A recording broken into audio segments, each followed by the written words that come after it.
оқушылар, енді бізде бүгін келесі біздің бүгінгі өмірде аты тарихта қалған батыр, жазушы Бауыржан Момышұлы күнделігінен үзіндімен танысамыз.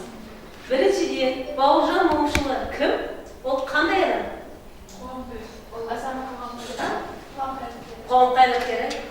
Мінезі қандай? Қайратты. Тәртіпті жақсы көреді. Батыл. Жазушылық қасиеті бар. Батыл айтылды.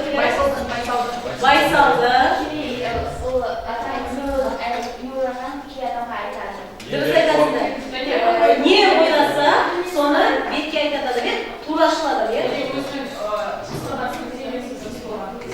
Соның арқасында оның әскерлері жеңіске жетті. Дұрыс айтасыздар.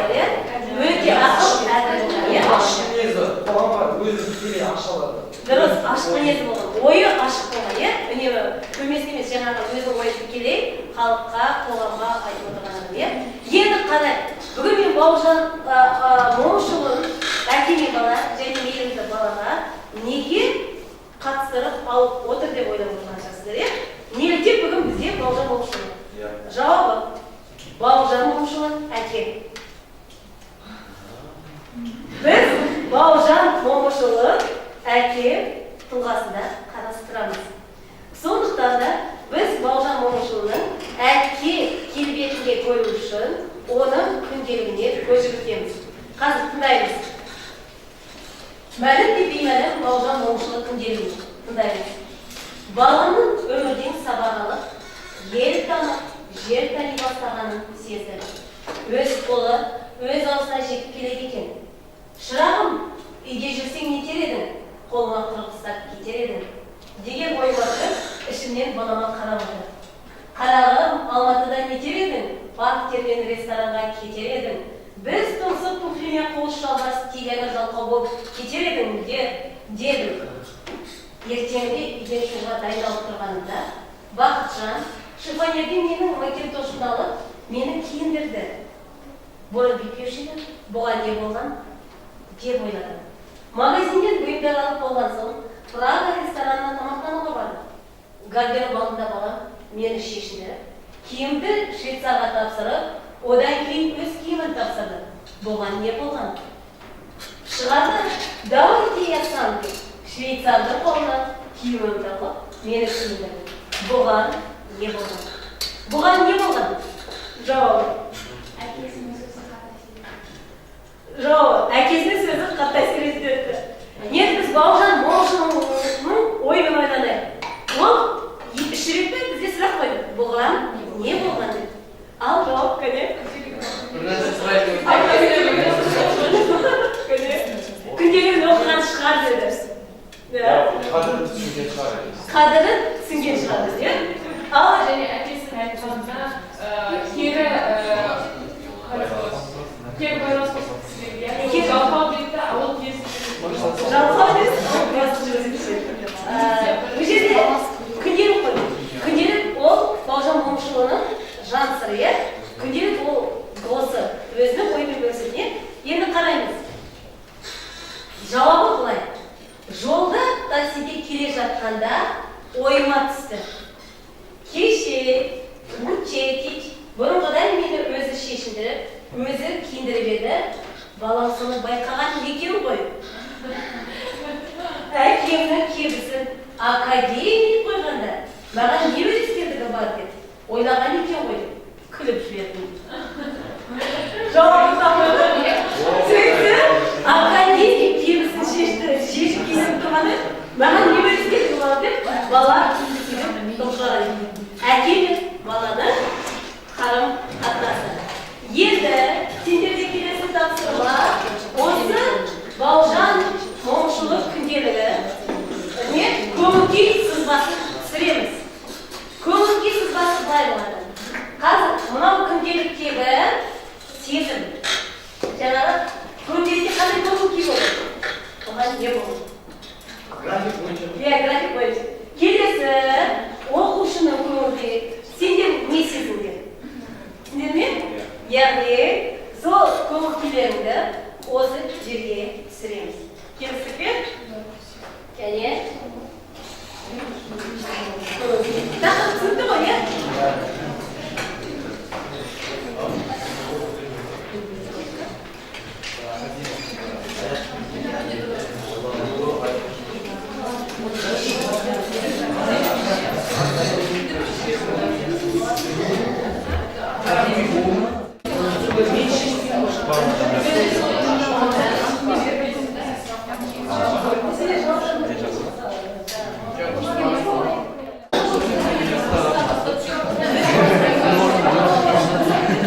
Конечно.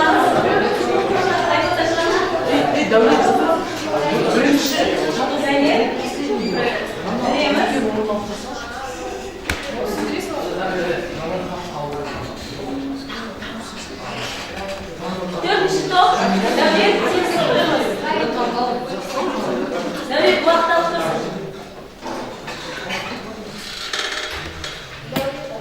Tamam, David. Ja.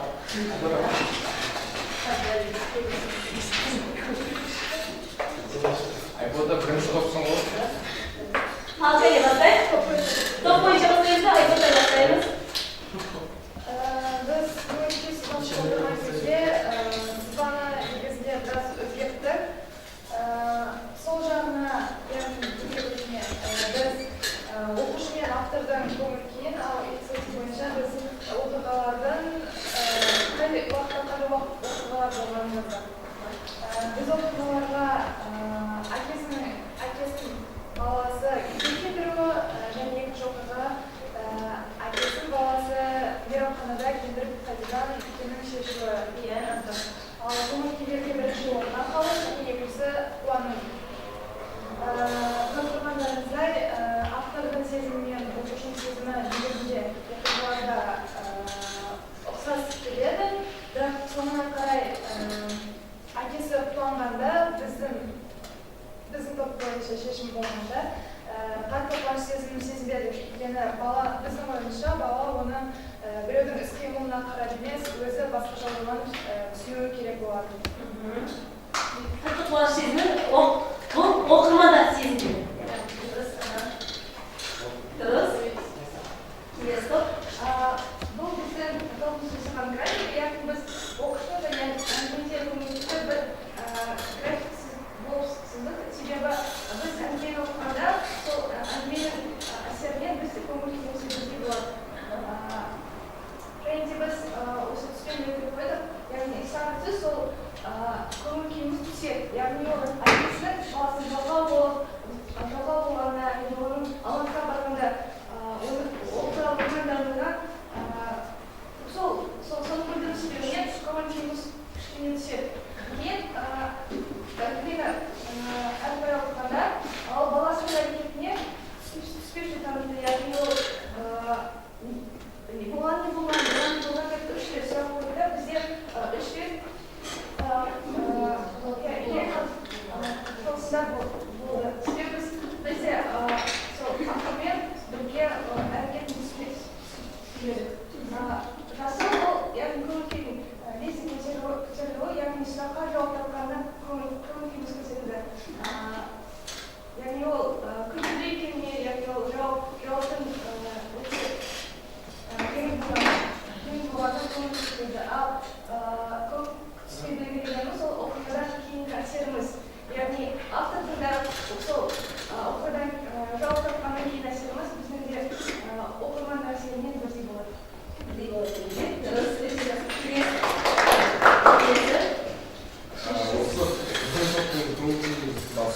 яғни біздің көңіл күйімізбен әңгімедегі көңіл күй сәйкес болды. Яғни әңгімедегі көңіл күй біріншісі уайым деп шештік, себебі әкесі сол баласын Алматыға барса не болатыны туралы уайымдайды.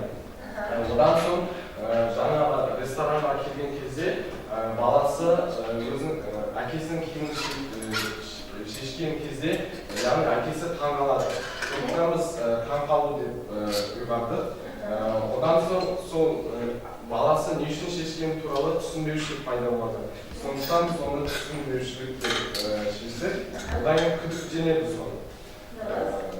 Одан соң барлығын ойластырғаннан кейін, яғни қасиетке кетіп бара сол оқиғаны кейін өз ойына түсіріп, яғни қуаныш сезімін пайда болады. Яғни біздің көңіл күйіміз де осы графикке сәйкес келеді. Көріп тұрғандарыңыздай. Жоғары көтереді, иә? Жоғары көтереді. Болашақ o'qishimizga alban sezimiz, ya'ni ko'ngil kuyimiz ba'zi o'quv barasida o'quvchilar ko'ngil kuyi және әңгімедегі көңіл күйлерді біріктіріп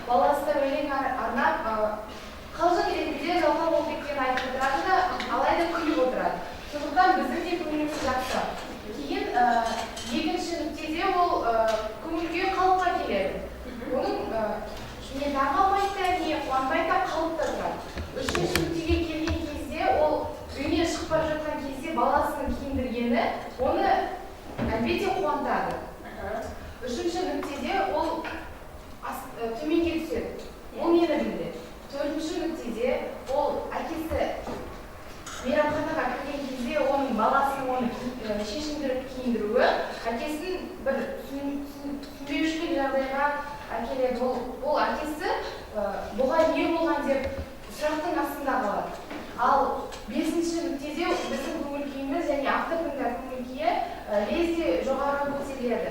Яғни 5-ші нүктеде бізде әкесі ол сұрақ жауап жатқан кезде қызық жауап болғандықтан күлкілі жағдайға түскендіктен біз бізге көңілімізді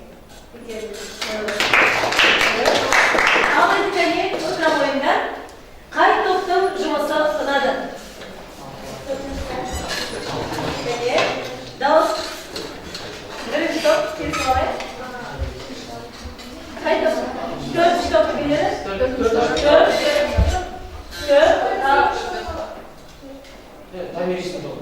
Тәмелесін тобына еді. Екінші топқа береміз еді. Төрт деді. Сендер? Төрт. Ал төртінші топ? Айботан еді. Екіде екі болып тұр, е?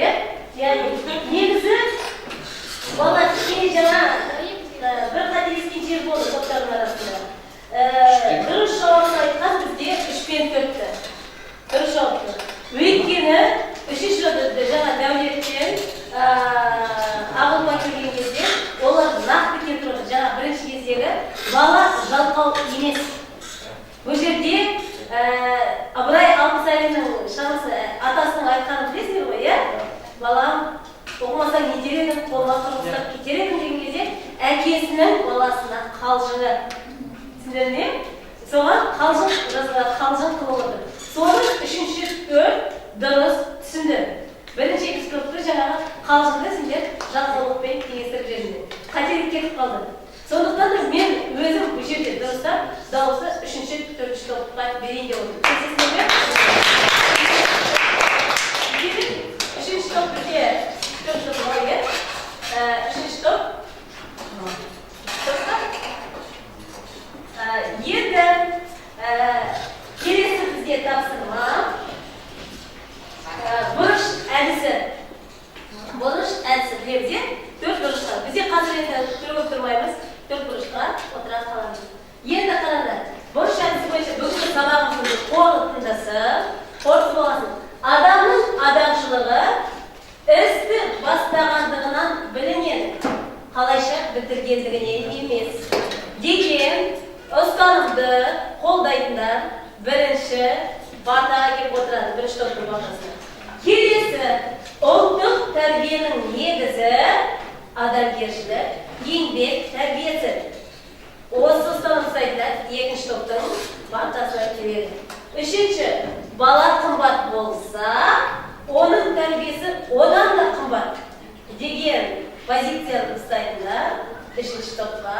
Және зерделілік, төзімділік, әдептілік және ізеттілік, ақылдылықтың белгісі, шыншылдық міндет орындай білу және мейірімділік, әділдіктің белгісі дегенде төртінші топқа келеміз. Келіп қарауларға болады. Қай топты таңдаймыз? Қай қараулық қара? Болады. Оқып. 1, 2, 3, 4.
Alkay'ın da tabii düşündüğümüz.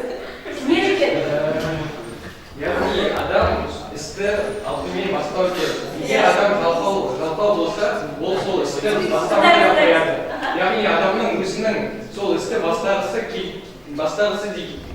келетін ниеті болу керек ең басты осы ниет адамның істі толықтай аяқталуының негізі болып табылады егер адамның адамшылдық қасиеті болмаса онда ол жұмысқа қалай айтса болады оған бәрібір болады жұмыстың бар емес жоқ не және ол ұялғандықтан мүмкін жұмысты бастайды және ол шын ниетімен бастамайды жұмысты ал адамшылдығы бар адам ол жұмысты ең алдымен дұрыстап бастап уақытында бастайды Дұрыс. Және ода ойында келесі екінші топқа екінші сұрақтың жауабын талдап ұлттық тәрбиенің негізі адамгершілік еңбек тәрбиесі дегенді. Және қорғайды Абылай. Адам өмірінің құндылықтарының бәрі адамгершіліктен басталады. Мысалға, біз адамгершілікті бір деп алайық. Ал оған бірді қоямыз, ал оған бірінді қосайық, ол бірін нөл болсын. Ол нөл және де байлық нөл. Солай артқа көп нөл кете береді. Ол адамның басқа да күшті жақтары. Ол өте көп жетістіктерге жетуі мүмкін, одан өте көп нөл болады.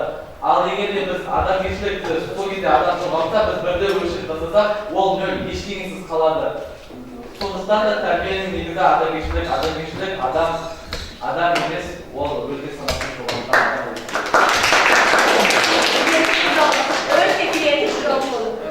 Үшінші, бала қымбат болса, оның тәрбиесі одан да қымбат дейді. Бала әрбір адамға алтыннан да қымбат. Бірақ оның тәрбиесі одан да қымбат болады. Себебі ол болашақта жақсы тәрбиелі үлкен азамат болу үшін оны кішкентай кезінен бастап тәрбиені ойына сіңіріп қою керек. Оған жақсы нәрселерді үйретіп болса, оның өскен кезде соған жеміс болады. Дұрыс айтады.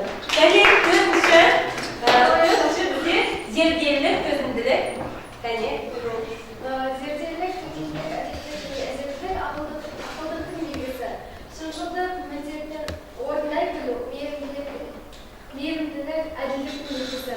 Осы біз негізі оқыған шығармалар бойынша, мысалы, Асанның үстендегі үстен ол зерек, өзі төзімді әдетті, оның барлық қиындықтарды шыға білуі, оның ақылды екенін көрсетті. Ол яғни зерге болды, сол себепті ол да ақылды болады деді. Және де шыншылдық міндетін орындайды мейірімділік, бұл мейірімді баладағы несі шығармаларғыдай, және шыншыл болу, оның бұл әділдіктің негізі. Мысалы, қандай да бір жағдай болмасын, мысалы, ол сенің жақының шын, дұрыс емес екенін біле тұра, сен оған шын, нағыз шыншыл болсаң, әділетті болады.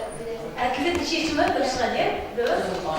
Азизаның ойына тағы бір нәрсені қоссақ, сол біз оған мейірімді бала туралы, сол ол өзінің міндетін орындай білді, яғни біз өз ата-анамызға құрмет көрсету ол біздің парызымыз болып табылады. Ал біз сол бала өз міндетін орындай білді және ол өз мейірімділігін өзін өзі құрбан етуге көре аламыз.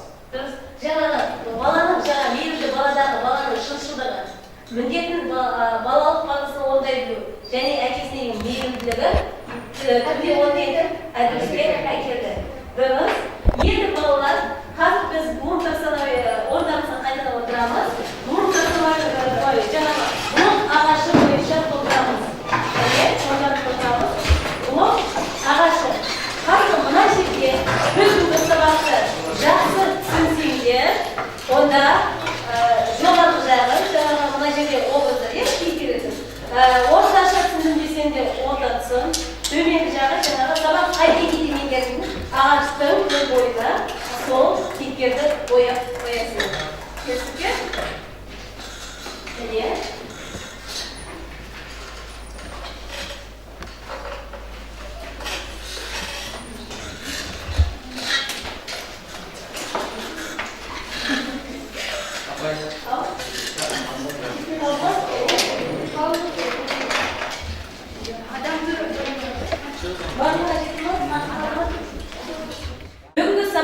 бойынша жетістік критерийлері бізде болған болады, иә?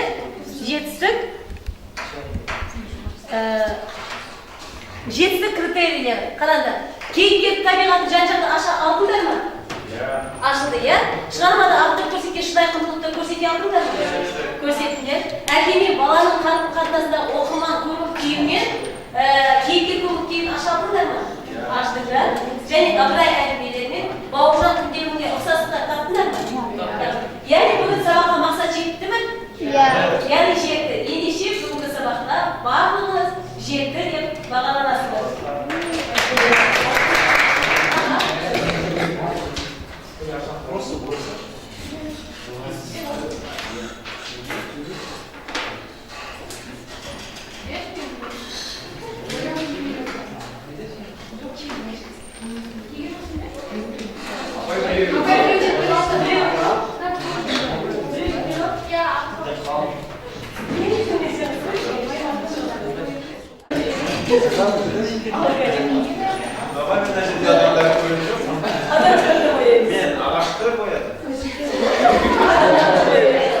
Адам деп тұрған бұл қол ағашындағы адамдар бұл бізбіз.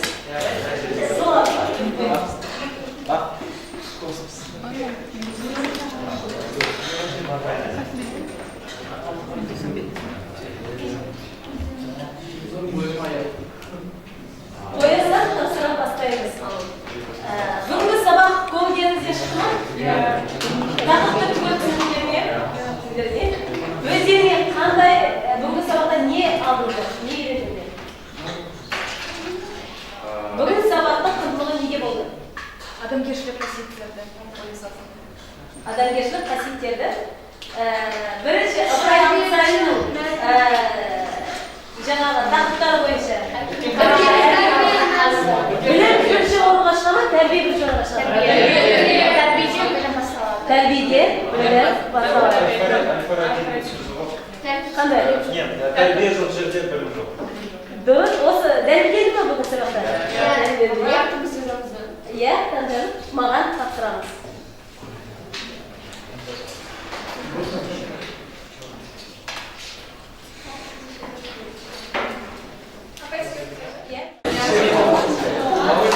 Ал енді кәлем, бүгінгі сабақтың екеуі бойынша қарап отырсам, тіпті ғарышкерді сурет салып тұр. Негізі сабақтарына қарап отырсам, көп оқушылар қазір 100% деңгейде жоғары бөлім боясындар. Яғни бұл сабақты толық түсінді деген сөз. Бүгінгі сабақта осылай